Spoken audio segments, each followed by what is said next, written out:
please welcome her.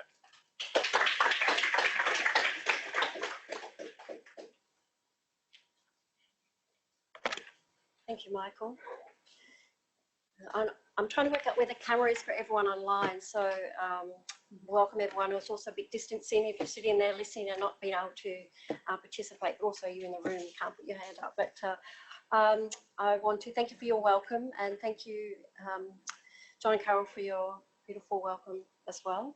I'm from Turrbal country in Queensland, and I often travel the boundaries of many, many different Indigenous communities here, and often have the pleasure of being welcome, but also not. So I think it's really, as a traveller, it's really important to acknowledge the distinctions, and thank you for those travelling from overseas. So I'm just going to give you a broad overview of who we are.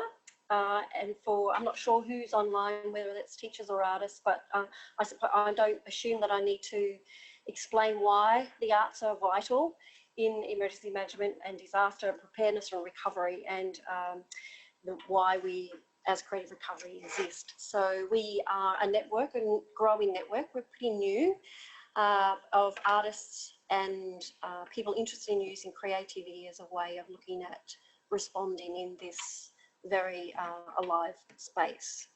I'm not sure how I shift the movie here.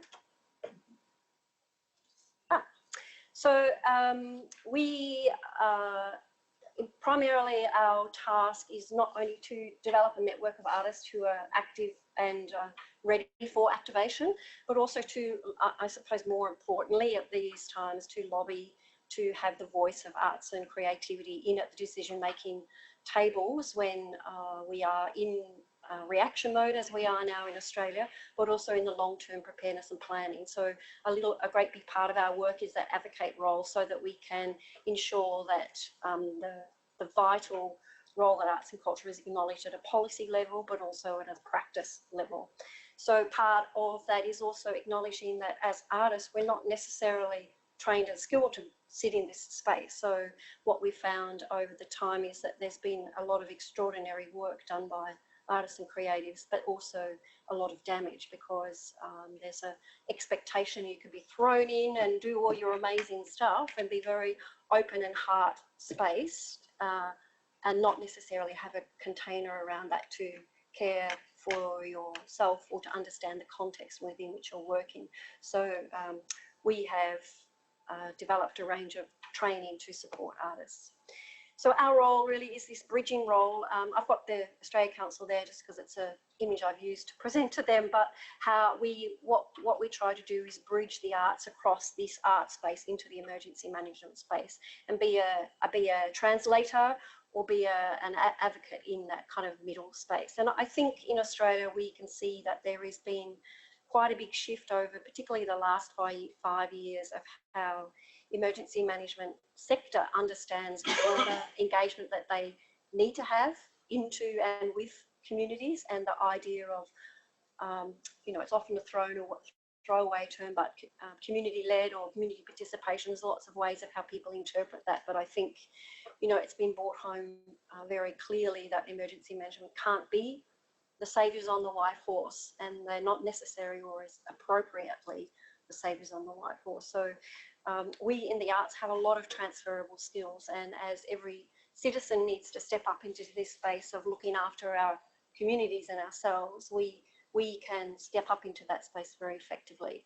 So from those people who run festivals and throw up cities overnight, through to the people who are storytellers and sit with children.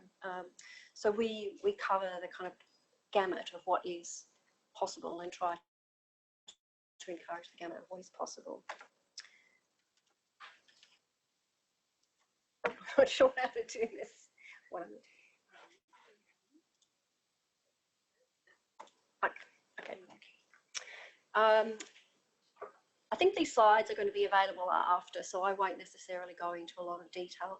And I thought maybe what I could talk about particularly today is sort of the contextual values that we are thinking about as being vital a lot of this language is starting to be seen in emergency management structures, but I think the learnings that come from a lot of the work of people like Lisa, etc., is that there's a lot of things that need to be taken into consideration. And at the moment, we are sitting in communities, whether we've been impacted by fires or not, highly agitated spaces of people who have been watching hundreds of videos about burnt koalas and hundreds of people looking at these extraordinary images of flame and smoke and fire. And so we're not just sitting in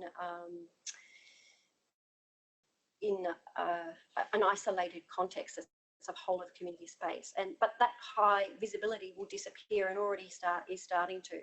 And what we have to understand is the process is a really long journey. So we don't have to rush to immediate action, but it's the long persistency which Jane was talking about. And I think part of the importance of having something like the Creative Recovery Network is to keep it up and centre and thinking longitudinally. So the value of understanding timeframes, when is it right, what the invitation is and when does the invitation come in, and not to expect that the invitation is just now. It will be in 1 year and 2 years and 10 years, and we need to be ready and alive for that. So part of putting into structures and networking opportunities is to keep people ready and available to participate. This is kind of the way that we are working in a structural way. So we're trying to engage at the intergovernmental level, as state level primarily. So we're sitting in New South Wales today, so we are and have been part of the state recovery team. So we're part of the Health and Human Service conversation. So in that space, what we are trying to agitate for is that any programming includes arts and culture.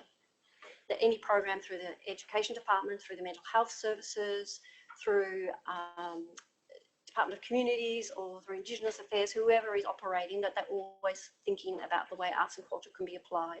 And that consequently means how arts and culture can be funded at a local level and how we can work with our artists on the ground. So that trickles down to a regional level and then a local council level. And what we are doing is working to ensure that we have artists ready to be activated where and when things might be required. So in Queensland, who had the fires earlier, there's a real concern that's been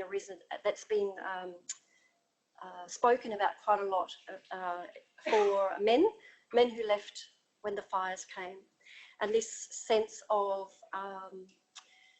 disquiet that sits in with them now because they weren't the protectors and they didn't stay and they weren't able to kind of be the kind of framework of what a man is meant to be. And so this kind of disconnect that they're feeling, and it's being reflected very much in the way that they are engaging with each other in their communities. So one area I think often that we come across, and it's interesting going into this forum today, is that there is sort of structures around the schools, whether they are actively and appropriately managed or not, but it's the 0 to 6-year-olds that often sit in that space of disconnect. Their parents may or may not have children in school. If they don't, they often become very isolated. So their childcare centres, etc. Often there is a beginning process now to be putting services into childcare centres in different areas, but it's those families who have little bubs and then their place that they all meet, which is the playground, is burnt down, and where do they go to meet and how. So I think that linkage and the bridge between families that sit in a school and then have little ones is something that we can think about as educators too. Where is the broad, how can we use that school environment more broadly into children and young people. So we are currently developing up a database of artists to be activated right now in communities in New South Wales, Victoria and South Australia. We work very closely with our key lead agencies in those states. So in New South Wales here, Regional Arts New South Wales, in Victoria, Regional Arts Victoria, who are kind of peak bodies in terms of regional arts. They have the networks of artists who sit in those communities or around those communities. So again, if there's anyone that wants to access artists and they don't have their local connections, we can certainly connect you. There's a lot of case studies around the role that arts have played in a school environment, as you know already, and there's a lot of partners. It's imperative that we work collaboratively with our partners and bring the services in. I think one key area that's sort of growing of interest for me and what we're trying to activate around it at a national level is the money that's coming down from mental health services. So we're trying to agitate that there's a broader peripheral of how that money is spent, not just to direct services, but things like workshops in schools with artists, etc., so that we can get a broader sense of how we think about collective, individual and community mental health. My contact details.